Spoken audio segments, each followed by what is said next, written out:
Les chants travaillent, vous savez, pour ceux qui ont l'habitude, les trois plans.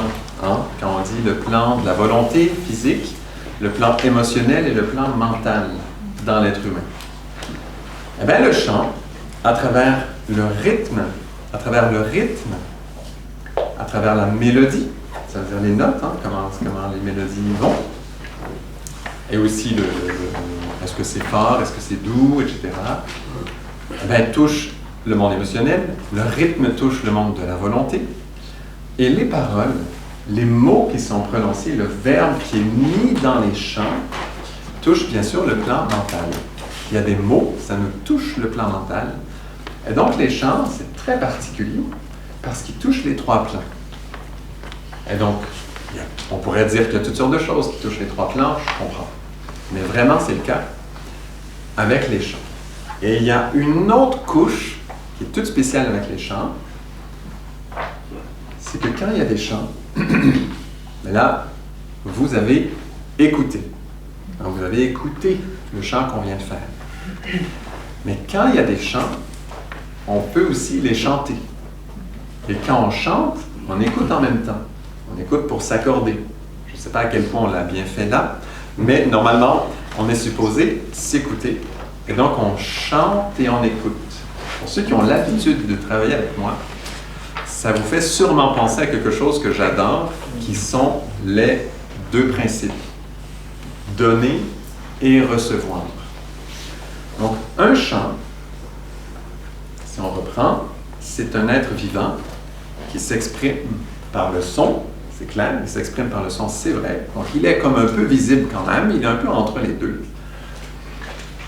Qui touche l'être humain dans les trois plans, donc au complet. Il ne laisse pas d'espace non travaillé chez l'être humain, chez nous. Et il nous apprend comment nous polariser dans les deux principes. Ça veut dire autant dans l'émissif que dans le réceptif. Vous voyez que ça, c'est très spécial. En fait, il n'y a pas beaucoup d'espace où on peut apprendre tout ça en un exercice. Je vais comparer le chant à la prière, par exemple. J'aime la prière, je prie. La prière est importante pour moi. La prière, comment elle fonctionne? Il y a des mots qui sont donnés. Parfois des rites, mais bon, pas si souvent ça. Et des mélodies, des intonations, ça dépend, normalement pas tant. Et donc, en réalité, ce qu'on voit dans la prière, elle touche notre plan mental parce qu'il y a des mots. Et pour tout ce qui est du cœur et de la volonté, c'est libre à chacun. C'est pas déjà mis dedans. Ça veut dire qu'on n'est pas nécessairement enseigné dans le cœur à prier. La preuve, vous regardez plein de gens prier, et ce que chacun vit dans son cœur est complètement différent. Donc, on n'a pas un enseignement précis pour le cœur, mais aussi pour la volonté, c'est pas clair. C'est pas mis dedans. Donc, quand on prie, c'est extraordinaire la prière, hein? Mais ça demande à ce que chacun fasse un travail pour développer son cœur, pour mettre tout son cœur dedans. Et aussi sa volonté, que sa volonté participe pour que la prière soit vraiment puissante. Mais comme c'est personnel à chacun, au bout de la ligne, ça fait que on pourrait dire, moi j'aime utiliser le mot un laser, on a un laser dans le plan mental parce que la prière a des mots précis qui nous donnent la ligne, c'est clair. Il y a une lumière quand même, c'est puissant.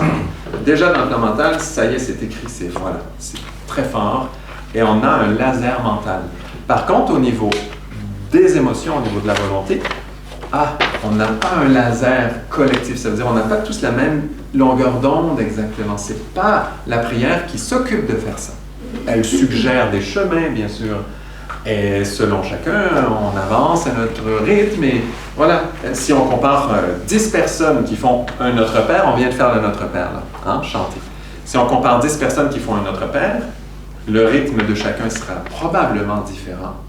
Et l'émotion qui sera dans le Notre Père récité, probablement très différente aussi.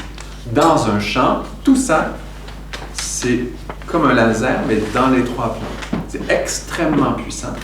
Donc le chant, ce sont des êtres, moi je dis de lumière, hein, même c'est son et lumière, on va dire, c'est un spectacle son et lumière. Parce que vraiment, dans les plans subtils, ils sont lumineux. Hein. Vraiment. Moi je ne les vois pas, hein, je ne suis pas clairvoyant, ça c'est clair. Et donc, je ne les vois pas, les chants. Mais je le sais. Ils sont lumineux, ça se sent, c'est comme une évidence. Moi, je travaille avec les chants depuis maintenant bientôt 25 ans. Et c'est une évidence qu'ils sont extrêmement lumineux. Pas tous les chants, on se comprend. Il y a des musiques pas très lumineux, on est d'accord. Mais il y a des chants qui sont préparés vraiment comme des êtres de lumière, ils sont faits comme ça. Voilà, donc le chant fait tout ça. Donc déjà, les trois plans, on comprend. Et en plus, on apprend à donner et à recevoir. On n'a pas le choix d'écouter pour être bien dans le rythme, pour être bien accordé aux autres. Donc, nous écoutons et nous donnons quelque chose en même temps. Donc, autant dans le principe masculin que féminin, émissif, réceptif, nous apprenons à nous polariser correctement dans les trois plans. Maintenant, chaque chant est différent. Donc, il ne s'agit pas d'avoir une polarisation unique. Ce n'est pas comme si dans la vie, dans le plan émotionnel, il faut être comme ça. Et dans la volonté, comme ça. Et dans le mental, comme ça. Ça change tout le temps, évidemment. La bonne polarisation dans chaque plan, elle change en permanence. Les chants, ce sont des êtres de son et lumière, on va le dire comme ça. Ce sont des êtres de son et lumière qui ont un message particulier chacun. Ce sont des lumières d'une couleur particulière. Et ce ne sont pas tous les mêmes. Ils sont différents. Et donc, chaque chant, qu'est-ce que c'est beau d'apprendre à le connaître. Parce que quand on apprend à connaître, mais qu'est-ce qu'il fait, ce chant? On apprend une polarisation très spécifique pour un travail très spécifique. Et on l'apprend, cette polarisation-là.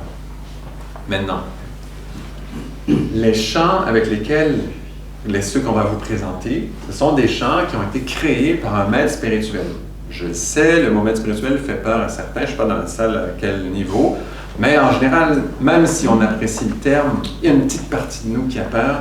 Je sais que c'est un terme particulier, mais disons qu'on accepte tous ensemble qu'un maître spirituel est... Parce que là, après, il faut savoir, est-ce que c'est un vrai maître spirituel? Est-ce que c'est de l'arnaque? Est-ce que c'est ici? Est-ce que c'est... On ne rentre pas là-dedans, on n'a pas le temps. Ce n'est pas le but aujourd'hui. On n'a pas fait un séminaire sur ça. Mais ils ont été préparés, ces chants-là, par un être. Et puis, ceux qu'on va présenter aujourd'hui, c'est vraiment, à l'exception du premier qu'on a fait, qui vient vraiment de la liturgie orthodoxe, et je ne suis pas certain à 100% qu'il l'a fait, mais très beau chant, honnêtement. Le Notre Père a quand même été donné par Jésus, et après, le chant a été créé probablement par quelqu'un de très inspiré. Moi, en tout cas, je l'adore, ce chant. Moi, je le trouve très beau, je sens qu'il est très lumineux, moi, je l'apprécie beaucoup.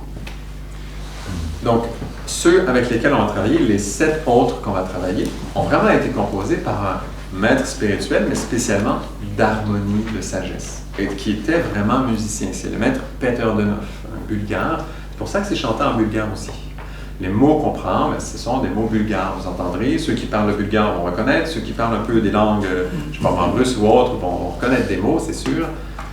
Et voilà. Donc, nous, on va utiliser ça. Pourquoi? Parce que, selon ce qu'on a recherché, ce qu'on a senti, ces chants-là, moi, personnellement, je porte la certitude qu'ils ont vraiment été préparés comme des êtres vivants qui nous éduquent sur certaines notions dans les 3 plans, comme on vient de décrire. Ceux-là ont été préparés pour ça. Ce sont des exercices même. Même le maître Peter Denov, lui, appelait ces chants-là, il ne disait même pas que c'était des chants. Il disait que ce sont des exercices. Le jour où vous découvrirez des vrais chants, c'est encore autre chose. Alors les chants, on n'a pas fini. On est loin, loin, loin. Ce qu'on présente là, ce n'est pas le summum de l'humanité. C'est pour l'instant ce qu'on a, nous, de disponible, qu'on connaît, qu'on est capable de partager.